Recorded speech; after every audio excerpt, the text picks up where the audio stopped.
श्री हरि कालिकुलालय स्थित इस महायज्ञ में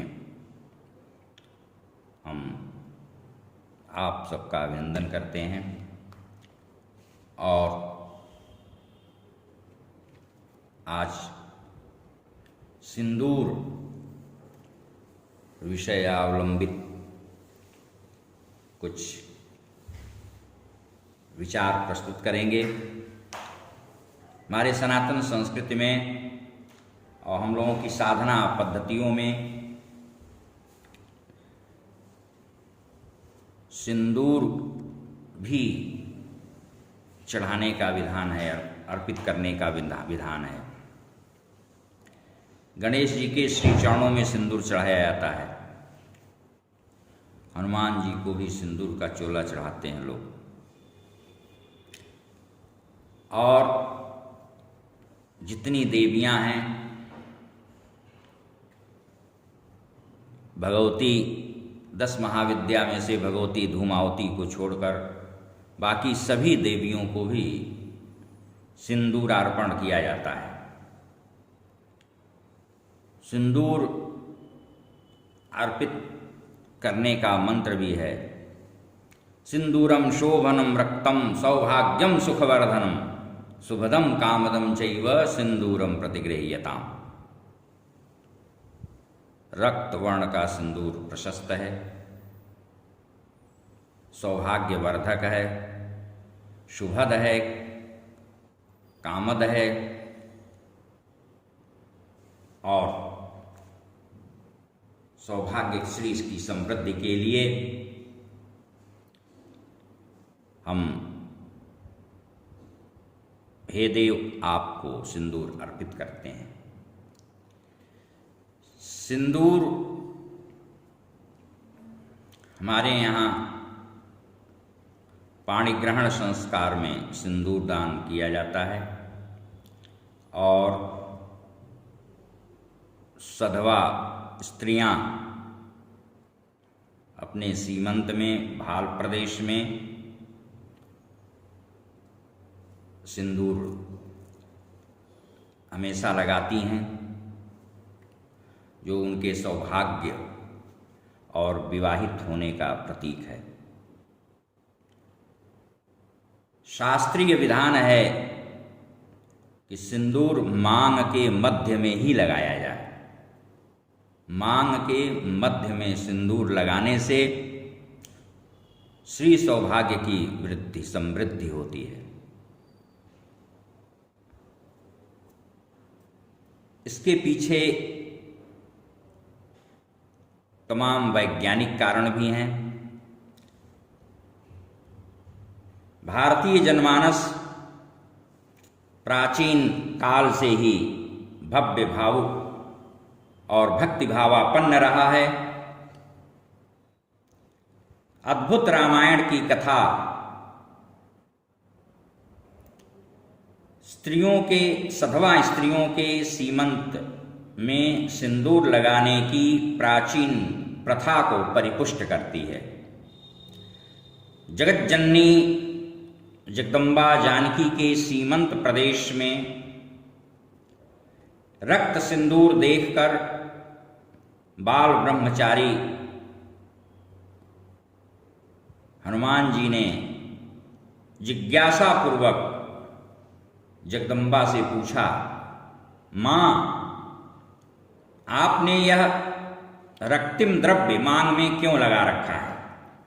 पुत्र, इसके लगाने से मेरे प्रियतम राघव सरकार की आयु दीर्घ होगी।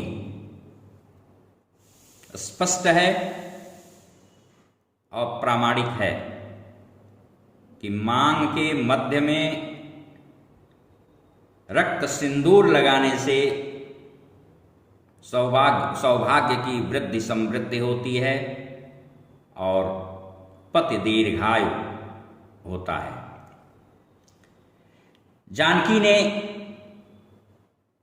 प्रत्युत्तर दिया, प्रमन प्रसन्न वीर बजरंगी ने सोचा, यदि मां के अल्पांश सिंदूर लगाने से स्वामी की आयु वृद्धि होती है तो क्यों न पूरे तन बदन में हम इसका लेपन करें और संपूर्ण शरीर में इसको लेपित करके क्यों न मैं अपने स्वामी को, अपने आराध्य को अजर अमर ही बना दूं। फिर क्या था, उन्होंने ऐसा ही किया। तभी से दास्य भक्ति के अग्रगणी रामदूत हनुमान की इस स्वामी भक्ति के स्मरण में सिंदूर का चोला चढ़ाने की प्रथा का पवित्र प्रचलन जनमानस में प्रारंभ हो गया। उपर्युक्त कथानक से यह बात स्वतः प्रमाणित हो जाती है कि त्रेता युग में भी सिंदूर धारण करने का शास्त्रीय विज्ञान समाज में प्रचलन में था। मांग में जिस स्थान पर सिंदूर धारण किया जाता है वह स्थान ब्रह्मरंध्र और अधिप नामक मर्म के ठीक ऊपर का भाग है, जो नासिका की सिधाई में दोनों कानों के मध्य का शीर्ष भाग है। स्त्री के शरीर में यह भाग पुरुष की अपेक्षा अत्यधिक कोमल होता है, इसलिए उसकी संरक्षा का, सुरक्षा का विधान सिंदूर के द्वारा किया गया। बहुत ही संवेदनशील यह स्थान होता है। सिंदूर में पारा की बहुलता होती है। पारा स्त्री शरीरस्थ विद्युत शक्ति का नियमन करता है, उसको नियंत्रित करता है और बाह्य दुष्प्रभावों से स्त्री के इस कोमल मर्मस्थान की रक्षा भी करता है। पारा के सम्मिश्रण के कारण ही सिंदूर भी भारी होता है। पारा स्वतंत्र रूप से अत्यंत चंचल होता है, आसानी से जल्दी पकड़ में नहीं आता। सिंदूर में मिश्रित हो जाने से इसमें स्थिरता आ जाती है। यह इस बात का भी प्रतीक है कि व्यक्ति का मन भी ठीक इसी प्रकार चंचल है और पकड़ से, नियंत्रण से परे है, बहुत दूर है। साधना सिद्ध संकल्प के द्वारा ही उसको नियंत्रित किया जा सकता है, स्वाधीन किया जा सकता है। विवाह में वर अपने मन रूपी पारे को अनुराग रूप सिंदूर में मिश्रित करके कन्या के सीमंत में भरता है, जिससे स्नेह पाश में दोनों सुदीर्घ काल तक जीवन पर्यंत आबद्ध होकर स्थायित्व का भाव पैदा करें,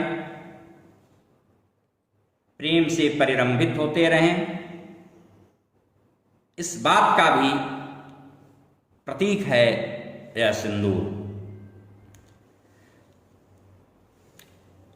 पारे की गंध से स्त्रियों के केशों में स्वेदज, जूं, लीक आदि छोटे छोटे जीव उत्पन्न नहीं होते।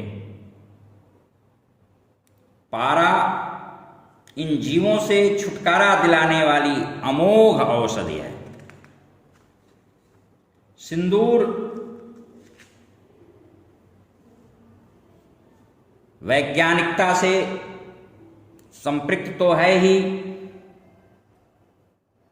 इसके साथ ही साथ मांग का सिंदूर सौंदर्य श्री की वृद्धि में सहायक सिद्ध होता है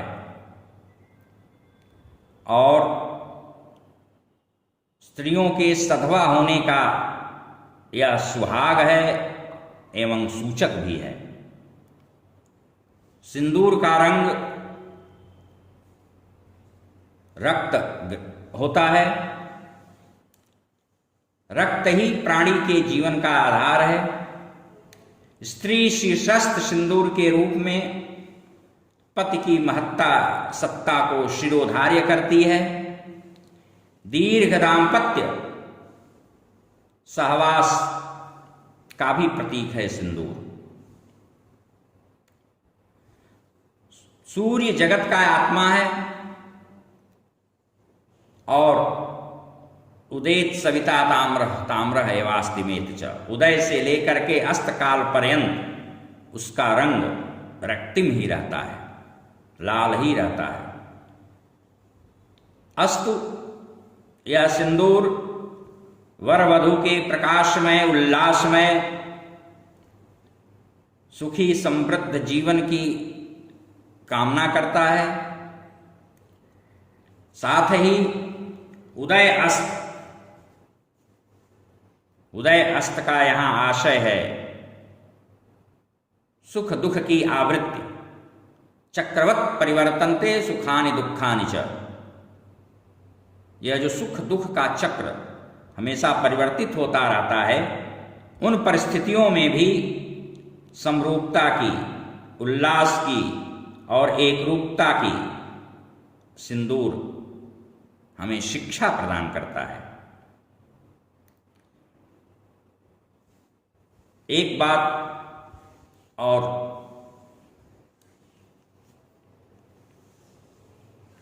प्रेम का रंग भी लाल ही होता है, रक्त ही होता है।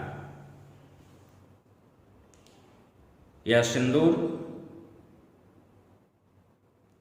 प्रेम का भी परिचायक है।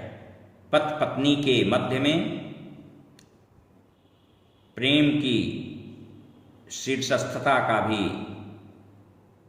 प्रमाण है, परिचायक है, क्योंकि दोनों के बीच प्रेम ही जीवन का अपरिहार्य अंग है।